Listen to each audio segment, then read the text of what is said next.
नमस्कार दोस्तों, आइए सुनते हैं महान लेखक मुंशी प्रेमचंद की लिखी कुछ रचनाएं। घृणा का स्थान। निंदा, क्रोध और घृणा ये सभी दुर्गुण हैं, लेकिन मानव जीवन में से अगर इन दुर्गुणों को निकाल दीजिए तो संसार नर्क हो जाएगा। ये निंदा का ही भय है जो दुराचारियों पर अंकुश का काम करता है। ये क्रोध ही है जो न्याय और सत्य की रक्षा करता है, और ये घृणा ही है जो पाखंड और धूर्तता का दमन करती है। निंदा का भय न हो, क्रोध का आतंक न हो, घृणा की धाक न हो तो जीवन विशृंखल हो जाए और समाज नष्ट हो जाए। इनका जब हम दुरुपयोग करते हैं तभी ये दुर्गुण हो जाते हैं, लेकिन दुरुपयोग तो अगर दया, करुणा, प्रशंसा और भक्ति का भी किया जाए तो वह दुर्गुण हो जाएंगे। अंधी दया अपने पात्र को पुरुषार्थहीन बना देती है, अंधी करुणा कायर, अंधी प्रशंसा घमंडी और अंधी भक्ति धूर्त। प्रकृति जो कुछ करती है जीवन की रक्षा ही के लिए करती है। आत्मरक्षा प्राणी का सबसे बड़ा धर्म है और हमारी सभी भावनाएं और मनोवृत्तियां इसी उद्देश्य की पूर्ति करती हैं। कौन नहीं जानता कि वही विष जो प्राणों का नाश कर सकता है, प्राणों का संकट भी दूर कर सकता है। अवसर और अवस्था का भेद है। मनुष्य को गंदगी से, दुर्गंध से, जघन्य वस्तुओं से क्यों स्वाभाविक घृणा होती है? केवल इसलिए कि गंदगी और दुर्गंध से बचे रहना उसकी आत्मरक्षा के लिए आवश्यक है। जिन प्राणियों में घृणा का भाव विकसित नहीं हुआ, उनकी रक्षा के लिए प्रकृति ने उनमें दबकने, दम साध लेने या छिप जाने की शक्ति डाल दी है। मनुष्य विकास क्षेत्र में उन्नति करते करते इस पद को पहुंच गया है कि उसे हानिकर वस्तुओं से आप ही आप घृणा हो जाती है। घृणा का ही उग्र रूप भय है और परिष्कृत रूप विवेक। ये तीनों एक ही वस्तु के नाम हैं, उनमें केवल मात्रा का अंतर है। तो घृणा स्वाभाविक मनोवृत्ति है और प्रकृति द्वारा आत्मरक्षा के लिए सिरजी गई है, या यूं कहो कि वह आत्मरक्षा का ही एक रूप है। अगर हम उससे वंचित हो जाएं तो हमारा अस्तित्व बहुत दिन न रहे। जिस वस्तु का जीवन में इतना मूल्य है, उसे शिथिल होने देना अपने पांव में कुल्हाड़ी मारना है। हम में अगर भय न हो तो साहस का उदय कहाँ से हो? बल्कि जिस तरह घृणा का उग्र रूप भय है, उसी तरह भय का प्रचंड रूप ही साहस है। जरूरत केवल इस बात की है कि घृणा का परित्याग करके उसे विवेक बना दें। इसका अर्थ यही है कि हम व्यक्तियों से घृणा न करके उनके बुरे आचरण से घृणा करें। धूर्त से हमें क्यों घृणा होती है? इसलिए कि उसमें धूर्तता है। अगर आज वह धूर्तता का परित्याग कर दे तो हमारी घृणा भी जाती रहेगी। एक शराबी के मुंह से शराब की दुर्गंध आने के कारण हमें उससे घृणा होती है, लेकिन थोड़ी देर के बाद जब उसका नशा उतर जाता है और उसके मुंह से दुर्गंध आना बंद हो जाती है तो हमारी घृणा भी गायब हो जाती है। एक पाखंडी पुजारी को सरल ग्रामीणों को ठगते देखकर हमें उससे घृणा होती है, लेकिन कल उसी पुजारी को हम ग्रामीणों की सेवा करते देखें तो हमें उससे भक्ति होगी।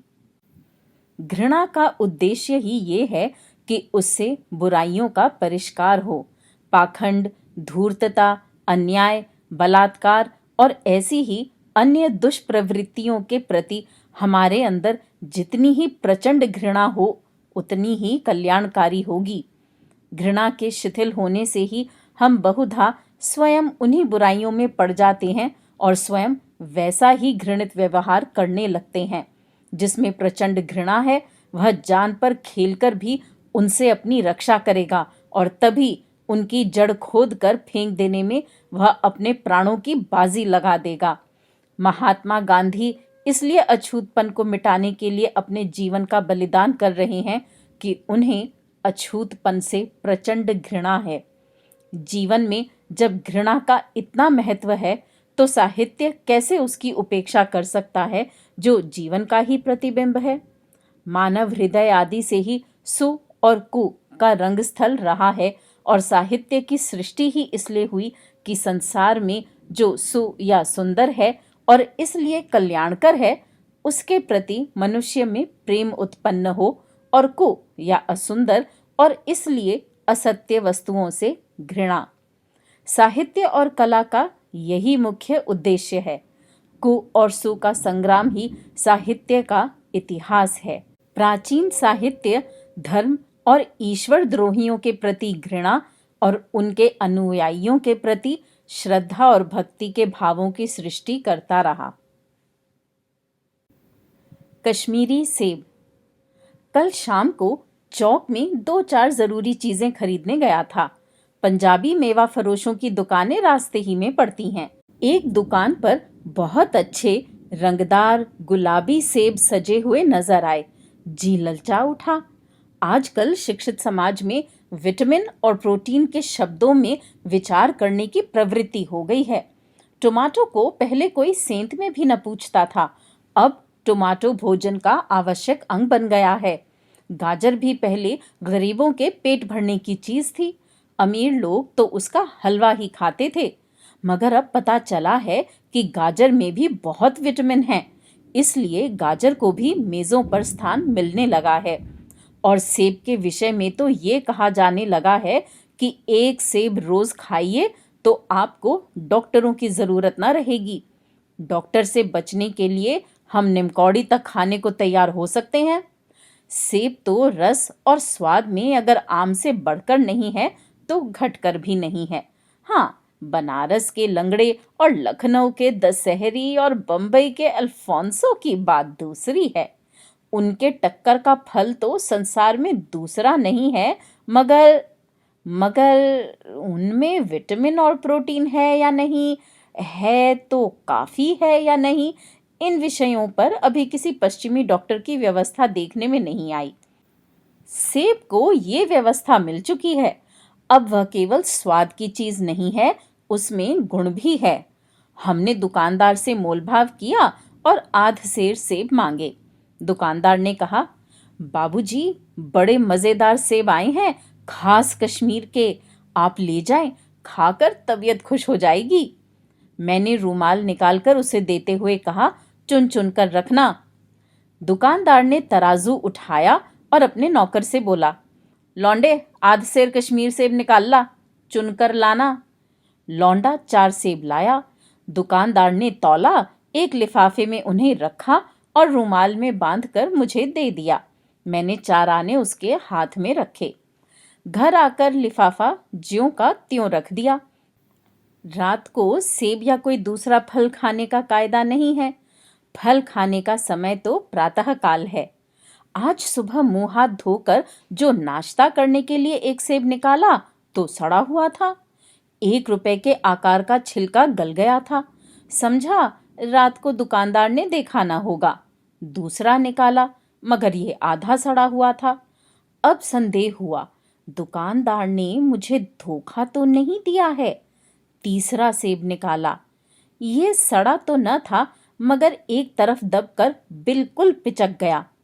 चौथा देखा, वह यूं तो बेदाग था, मगर उसमें एक काला सुराख था, जैसा अक्सर बेरों में होता है।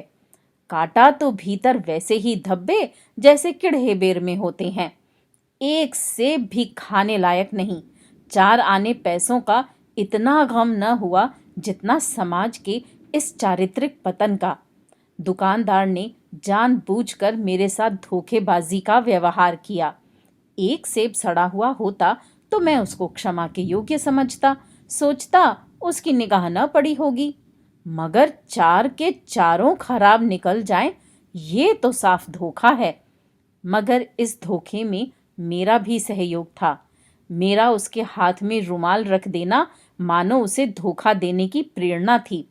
उसने भांप लिया कि महाशय अपनी आंखों से काम लेने वाले जीव नहीं हैं और न इतने चौकस हैं कि घर से लौटाने आए।